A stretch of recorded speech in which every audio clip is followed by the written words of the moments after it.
Yo, what's going on, guys? Jimp here, and I'm here to show you my favorite Titan build for this season, Season 22, Season of the Witch, in Destiny 2. So I want to start off by showing you guys the artifact mods that I find are the most important for this particular build. So you're going to want Anti-Barrier Auto. The other ones really don't matter as much. You can pick whatever you want. Now, one of the really important mods that you're going to want is Elemental Fury. While stunned, champions take bonus damage from your abilities and elemental orb damage. You're going to see that we are going to be using our melee quite often. So the fact that they're going to be taking extra damage from abilities, aka my charged melee, is a fantastic thing. Communal pickups is also very good to have for those moments where your teammates end up taking your tangles. Then it will give you a reduced 5-second cooldown on the tangles, so that you can go ahead and make another one, pick it up, and then you can use this perk right here, Refreshing Pickup. Picking up a Tangle or Elemental Orb grants energy to your least powered ability. This one is absolutely fantastic for this build because for the most part, our Grapple is going to be the most drained ability, and we're going to just pick up Tangles and get our Grapple back quickly. So that's fantastic. Another thing you're going to want is elemental munitions. Can't go wrong with having more heavy ammo or special ammo. And then I chose frenzied stacks. The reason I chose frenzied stacks is because I'm going to be throwing a lot of tangles and grappling onto them. And the extra little bonus damage couldn't hurt. Now that we went through the artifact mods, let me go ahead and showcase the build. I'm going to showcase this stuff right here. So we're using Rally Barricade because we're not really using it for our safety. We're using it more for our grenade cooldown. And, it's already a 38-second cooldown. So that's going to be really good. You're going to also use Strafe Lift, obviously Frenzied Blade, and Grapple instead of Shackle or Threadling Grenade. You're going to use Grapple because, it's a free charged melee attack pretty much when you grapple melee, and, it just really helps out with escaping sticky situations. For your aspects, you're going to want to run Into the Fray. Destroying a Tangle or casting Super grants Woven Mail for nearby allies. While you have Woven Mail, your melee regeneration rate is increased. That is a really big part for this build right here because we constantly want melee charges as much as we can possibly have them. Then you're also going to run the new aspect, Banner of War.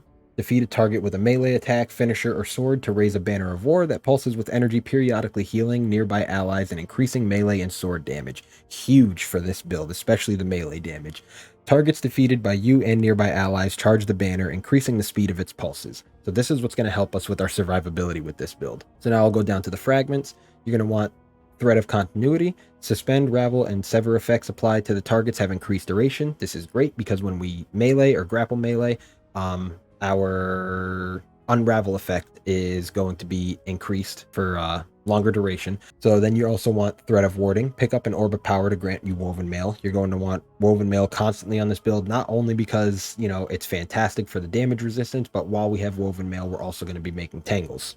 Dealing damage generates grenade energy. This is great because when we do melee attacks, it gives us a big chunk of grenade energy. And as I said before, we're going to need our grapple a lot. Then Thread of Transmutation. While you have Woven Mail, weapon final blows create a tangle. This is why I was saying right here that we're going to want, Orb of Powers to give us Woven Mail, because Woven Mail is fantastic for this build because, as I said, it's going to give us tangles, and tangles are extremely important here. So now let me go to the actual loadout. You're going to want to run Monte Carlo. The reason why you want to run Monte Carlo, obviously, because it's going to give you more melee charges. We'll go ahead and read the description.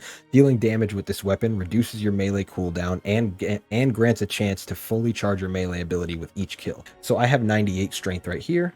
It's fantastic. Tier 9, gonna have your ability cooldown every minute and 5 seconds if you're not doing anything.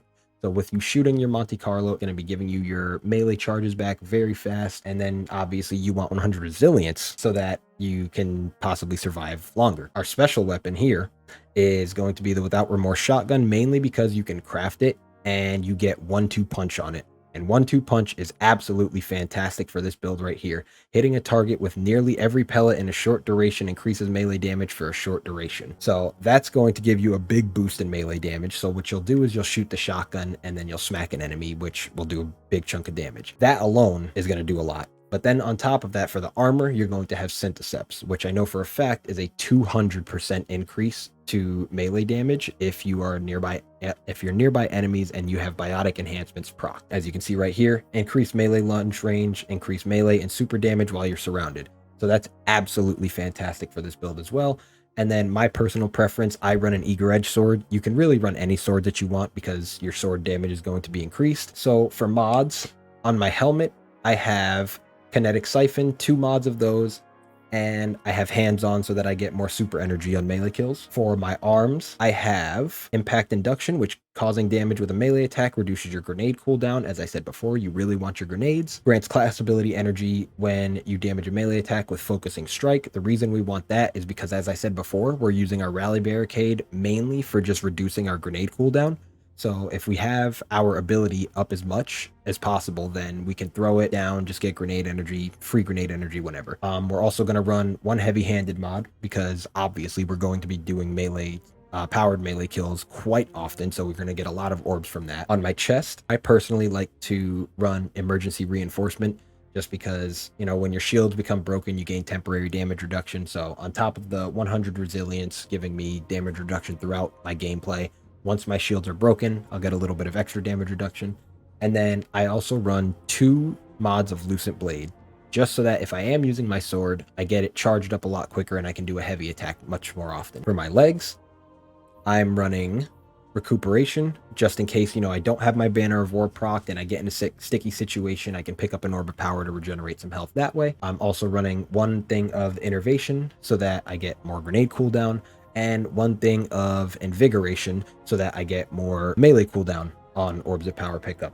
And the reason I want Invigoration, just in case there's no enemies nearby or not a lot of them, or an enemy that's way too tanky, but there's Orbs of Power on the ground, I can go ahead and pick those up as I'm shooting the enemy or enemies around to get me even more melee energy. The more melee charges that I have, the better. For our mark, we are running 2 mods of Bomber and a Reaper mod, so that every time you drop your barricade, the next kill that you get will give you an Orb of Power. So to show this build off to you guys, I'm going to jump ahead into a Savathun Spire solo, just so that, you know, you could see really what's really going on with the build.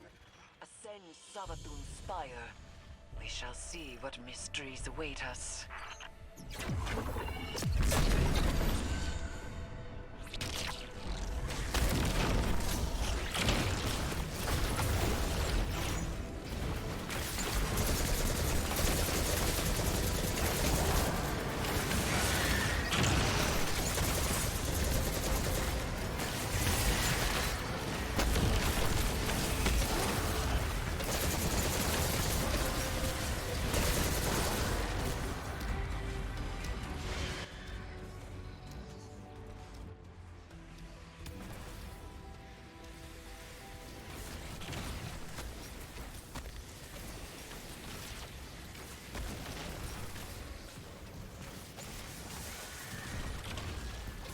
Transfer the arc charge to each crystal.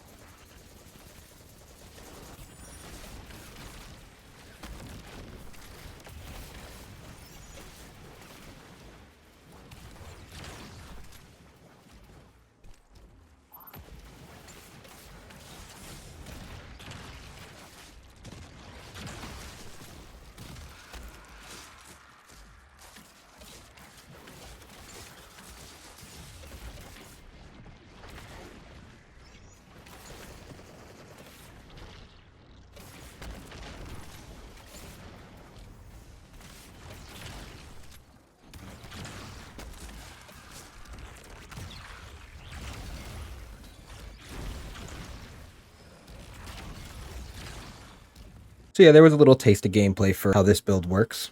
So one recommendation is, I don't think this would be a good build to bring into GMs, mainly because, you know, GMs, you don't really want to be way too close to the enemies, especially at all times. And with this build, you are always in the enemy's face, always punching them, always shotgunning them, trying to just be as close as you can so that you can do the most damage. Thanks for taking the time out of your day to check this video. I really hope it helped you out with your Titan builds. And, you know, like, follow, subscribe, all that good stuff. And don't forget, if you guys want to, check me out on twitch.tv/JimpRex, where I can go ahead and answer your questions live. I'll catch you guys in the next video. Peace out.